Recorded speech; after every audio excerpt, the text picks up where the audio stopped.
Good afternoon. Somebody's polite out there. In about an hour, the President will join Small Business Administrator Linda McMahon and his daughter Ivanka for a special event highlighting the role small businesses play as major drivers of our economy. Around 58 million people are employed by small businesses around the country, accounting for nearly half of the United States employment. That's 58 million individuals whose families count on small businesses to keep food on the table, send their children to college, or save for the future. And that's why we have an entire agency led by an incredibly successful businesswoman dedicated specifically to promoting small businesses. During the last administration, small business found themselves under assault from a federal government that seemed determined to keep piling on regulations and compliance requirements until it became impossible to keep their doors open. Obamacare's mandate saddled many with health care costs they simply couldn't afford, and every year these business owners see new additions to the tax code that force them to spend additional time and money to file. The President is committed to ending these anti-growth policies and unleashing the American economy. We will continue to work with Congress to repeal Obamacare's oppressive mandates, and along with our partners in Congress, we will deliver bold tax reform that provides relief for middle-income individuals, a more competitive model for businesses, and a simplification for everyone. And we will continue the President's ambitious plans to eliminate unnecessary regulations which disproportionately affect small businesses. We look forward to hearing from the small businesses this afternoon about how the Trump administration can continue to be an advocate for them. And with that, we'll keep it short today, and I'll take your questions now. Alex. I wanted to ask about a comment Senator Lindsey Graham made this morning. He said it was wrong that there's no good military option regarding North Korea. He said there's a military option to destroy North Korea's program and North Korea itself. Would the White House be supportive of that option? I'm sorry? Would the White House be supportive of that option, to destroy North Korea's program and North Korea itself? Somebody lost for those directions. Sorry, I just keep hearing somebody's phone talking or something. Yeah, the it's only very good distracting. military option against North Korea is to destroy North Korea's program and North Korea itself. Look, the President obviously has been very outspoken about how he feels about North Korea. We're weighing all options, keeping all options on the table. And as we've said many times before, we're not going to broadcast what we're going to do until that happens. I'm sorry? So destroying the country, like Lindsey Graham said, is an option. Look, that's not what I'm saying. Okay. What I'm saying, the President has been very outspoken about the need to stop North Korea. We've been very focused on stopping the nuclear program, stopping the missiles, stopping the aggression. That still continues to be the focus, and we're keeping those all options on the table in order to do that. According to the Washington Post, the president tried to change the narrative of what went down in John Jr.'s meeting with the Russian lawyer. Can you address that story and tell us, did the president really try to do that? Look, the statement that Don Jr. issued is true. There's no inaccuracy in the statement. The president weighed in as any father would based on the limited information that he had. This is all discussion, frankly, of no consequence. There was no follow-up. It was disclosed to the proper parties, which is how the New York Times found out about it to begin with. The Democrats want to continue to use this as a PR stunt and are doing everything they can to keep this story alive and in the papers every single day. The president, the American people, they voted America first, not Russia first, and that's the focus of our administration. John? Can you clarify the degree to which the president weighed in? He certainly didn't dictate, but he, like I said, he weighed in, offered suggestion like any father would do. Did he not know what the Stephen? that was? We'll follow up on that. Was he aware at the time that Don Jr. had a meeting that was based on the pretext that he would be promised information that was negative about Hillary Clinton when he suggested that the statement only say that the meeting was primarily about Russian adoption policy? Like I said, the statement that was issued was true and there were no inaccuracies in the statement. I think what the bigger question is, everybody wants to try to make this some story about misleading. The only thing I see misleading is a year's worth of stories that have been fueling a false narrative about this Russia collusion and based on a phony scandal based on anonymous sources. And I think that is, if we're going to talk about misleading, that's the only thing misleading I see in this entire process.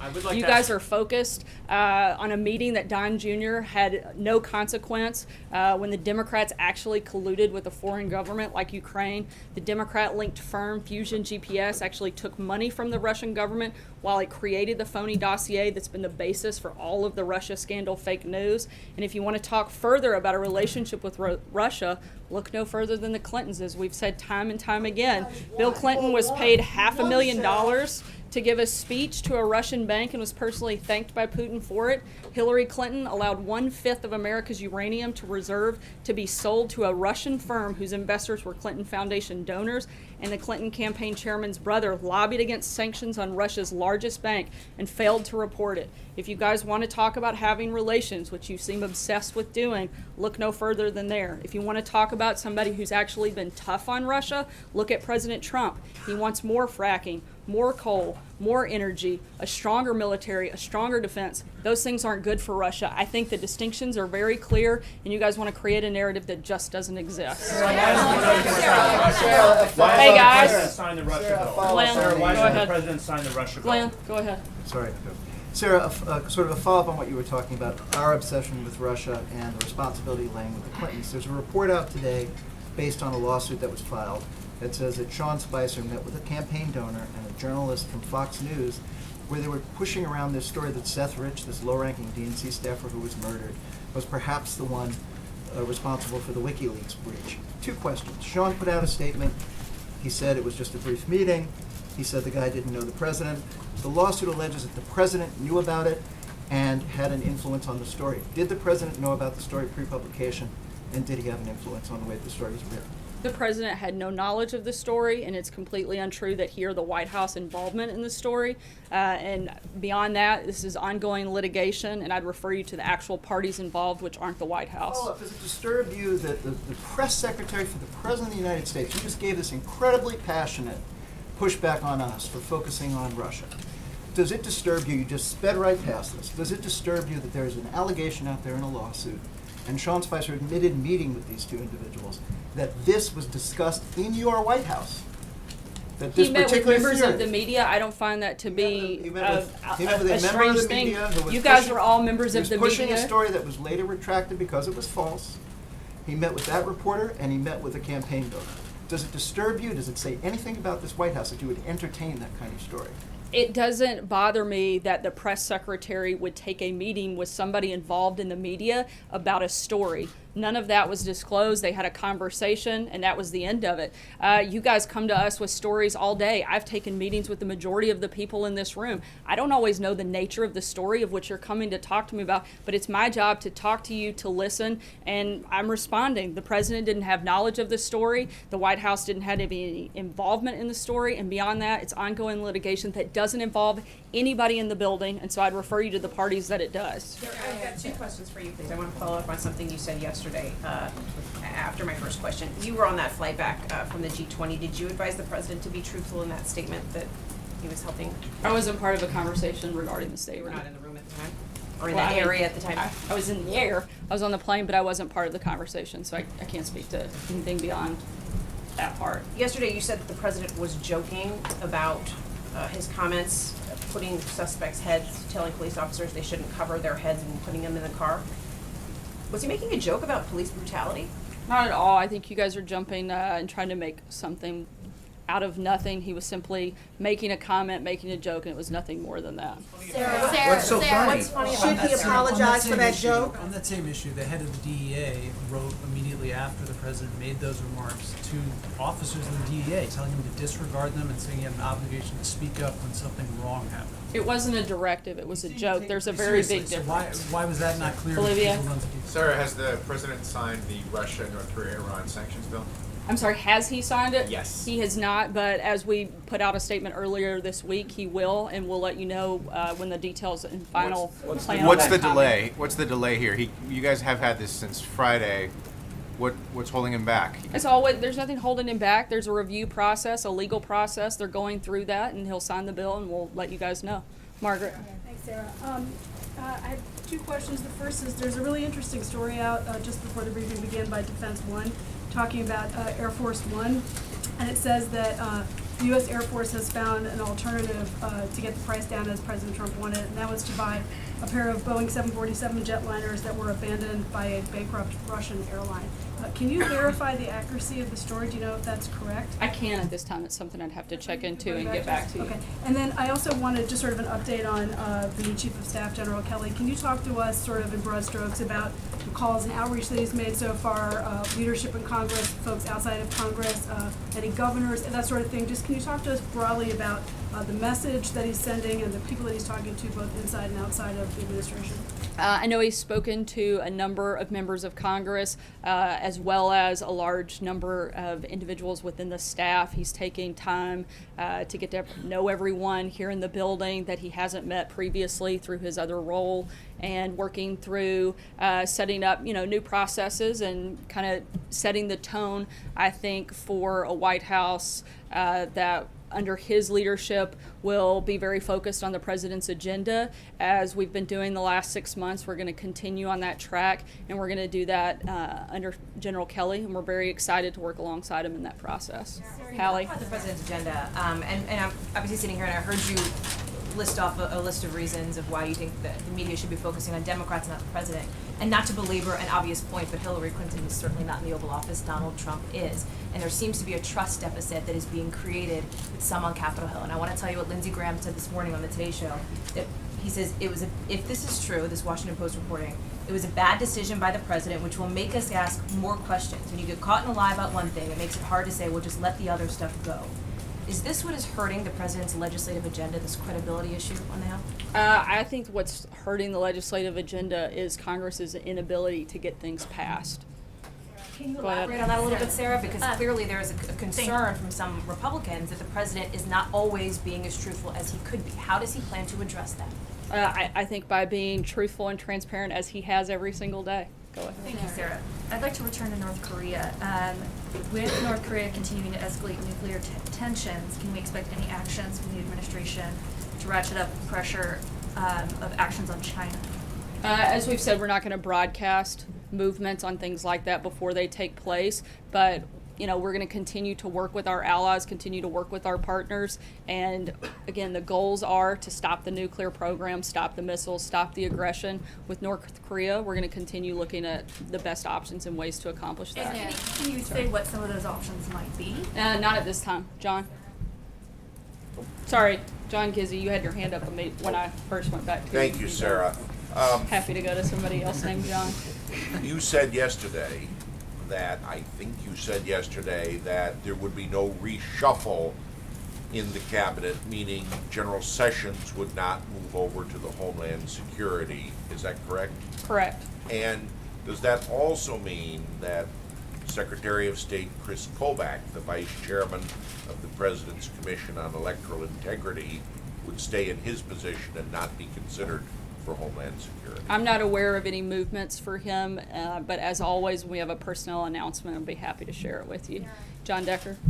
Thanks. Since we're in the Johns, I'll say Thank you, Sarah. I was hoping just to follow up on North Korea, hoping you could clarify the administration's message that it has for North Korea. The other day, the president said, when asked about North Korea, we will take care of them, we will take care of everything.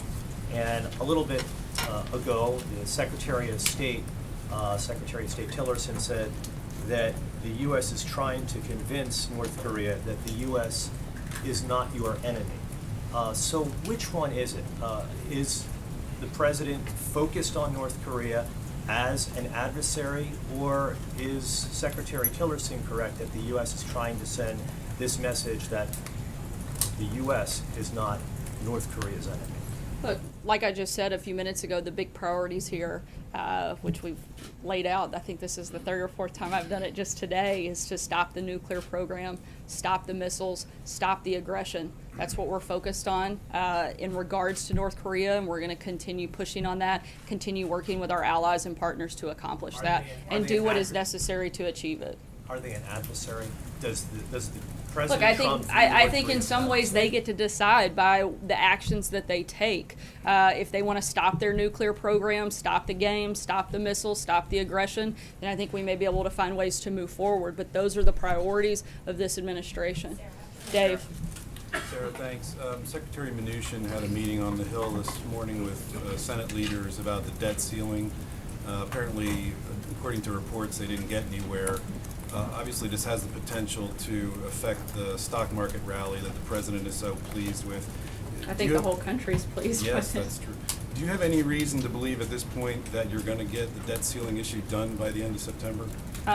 Look, to ensure that we have robust economic growth and promote fiscal discipline, the Trump administration believes it's important to raise the debt ceiling as soon as possible. Over the past 2 decades, members of Congress and presidents from both parties have raised the debt ceiling 15 times, and we look forward to working with Congress to ensure the full faith and credit of the United States government. Sarah? April. Thank you. Since you said my name so politely. Thank you, Sarah. So. Somewhat sarcastic. Me being sarcastic? No, never. Go ahead, April. All right. Sarah, when it comes to this joke that the president said Friday, you have many organizations, to include police organizations, the NAACP, and the American Citizenship that is upset about this. Could there be an apology from the president, and what does he view as reasonable when he's not joking when it comes to use of force from police? I would have to ask on that specific question. But do you think that the president is remorseful for what he said because of the outcry from Friday? I think the president supports our law enforcement, and he supports the protection of the citizens of this country, and he wants to empower our law enforcement to be able to do their job. I don't think there's anything beyond that. Zeke? Thanks, Sarah. First, following up on Olivier's question, you mentioned that there's a legal review of this legislation, but the White House has already said that the president will sign it. So what is the nature of that review? If presumably there is some review before putting out that statement. As with every very particularly complex piece of legislation like this is, there's a legal review, and once we sign that, we'll work through and put more of the details of that process out. And separately, one more for you. Last month, the president had delivered a warning to Congress a couple of times not to take vacation in August. What is the status of the president's August plans? Does he plan to leave Washington? For how long? And what will he be doing during that time frame? We'll continue to keep you guys updated on his August schedule as those details are finalized. Thanks, Sarah. The Coast Guard Commandant says that he won't turn his back on transgender troops, which would seem to preclude adhering to the president's directive on Twitter. Does the White House consider that he's refusing to follow an order? I haven't heard those comments or had a chance to speak with any about it, but I know that the goal is to work with all of the relevant departments, primarily the Department of Defense, to lawfully implement that new policy.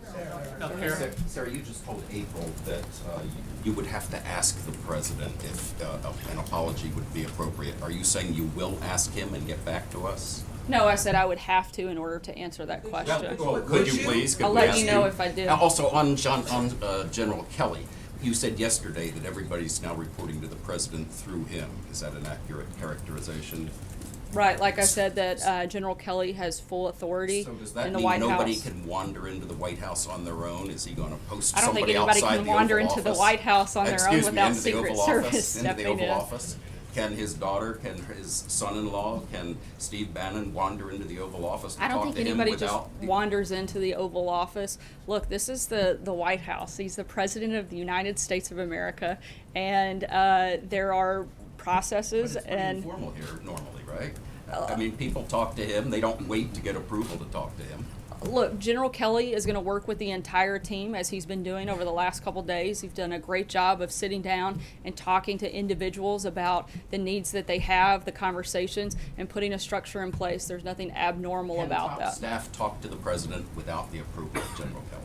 I don't know that I would say approval is the correct word, but I certainly don't think it's like we're getting permission slips signed, but I do think that there is something to having a structured process in order just to make things run more smoothly at the White House. What is the president's reaction to 2 opposition leaders being jailed in Venezuela? Can you say that again?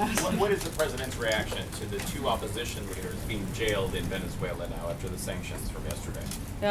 Overnight, the regime of the Venezuelan dictator Maduro detained 2 leading opposition figures following its outrageous seizure of power through sham elections this weekend.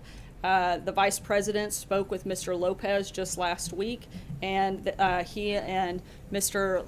Leydas Ma are political prisoners held unjustly by the Maduro regime. The United States condemns the actions of the Maduro dictatorship, and we hold Maduro personally responsible for the health and safety of both men and any others seized by his dictatorship. Is the president already considering increasing the sanctions and perhaps going after the oil exports? Again, I'm not going to broadcast, as Secretary Mnuchin said yesterday. We'll consider all options and keep you guys updated. On healthcare, you said earlier that what's keeping the president's agenda from going is Congress and their votes. The president has said he wants to see healthcare done before anything else, and yet that's not the message we've seen from the Senate Majority Leader, Mitch McConnell, in the last few days.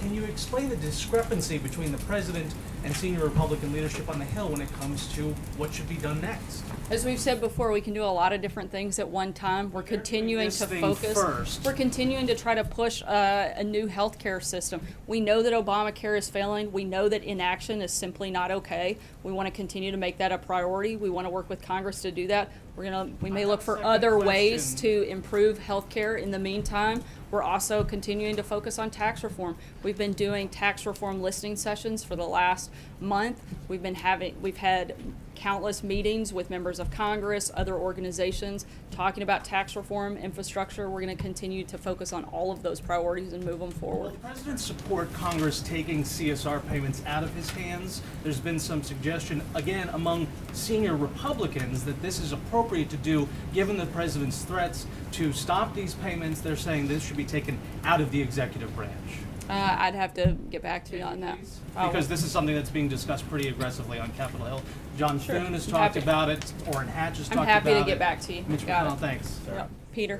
Very quickly on Seth Rich. Does the president believe the predicate of that original Fox News reporting that Seth Rich was responsible for the release of DNC emails to WikiLeaks? I'm not sure, Peter. Thanks, guys. We've got a small business event coming up shortly, and hopefully you'll all tune in.